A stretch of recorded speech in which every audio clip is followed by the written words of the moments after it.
இந்த கூட்டம் போடுறதுக்கு நமக்கு அனுமதி கொடுக்கல. யோசிங்க. சினிமால சொல்லுவான், சீப்பை ஒளிச்சு வச்சுட்டா கல்யாணத்தை நிறுத்திடலான்ற மாதிரி நீ அரங்கத்தை கொடுக்கலனா எங்களால கூட்டம் நடத்த முடியாதா? இது என்ன? இது பாட்டாளி மக்கள் கட்சி. அடங்க மறுப்போம், அத்துமீறுவோன்னு சொல்லிட்டு ஐயா சொல்லுங்க ஏசமான கை கட்டிட்டு நிக்கிற கட்சி அல்ல. நீங்க அடக்க அடக்க எழுந்து திருப்பி அடிக்கின்ற கட்சி பாட்டாளி மக்கள் கட்சி. இந்த பந்தை நீங்க தண்ணி உள்ள அடக்கினீங்கன்னா 2 மடங்கா வெளியில வரும் என்பதை நிரூபிப்பதற்காக வந்திருக்கின்ற கூட்டம் தான் இந்த நிர்வாகிகளோட கூட்டம். நீங்க அப்படியே விட்டிருந்தா கூட இவ்வளவு கூட்டம் வந்திருக்குமான்னு சொல்ல முடியாது. யோசிச்சு பாருங்க. நீங்க எவ்வளவு எங்களை அடக்க நினைக்கிறீர்களோ எப்படியாவது இந்த கட்சியை உடைச்சிடணும். பாட்டாளி மக்கள் கட்சியை உடைச்சிடணும்.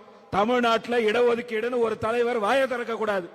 இடஒதுக்கீடுன்னு கேட்டா அந்த கட்சியை உடைக்கணும், இந்த சமுதாயத்தை அழிக்கணும் என்று நினைக்கின்ற திமுகவிற்கு இந்த தேர்தலில் நாம் பாடம் புகட்டுவதற்கான வழிமுறைகளை மருத்துவர் சின்னையா அவர்கள் சொல்ல இருக்கிறார்.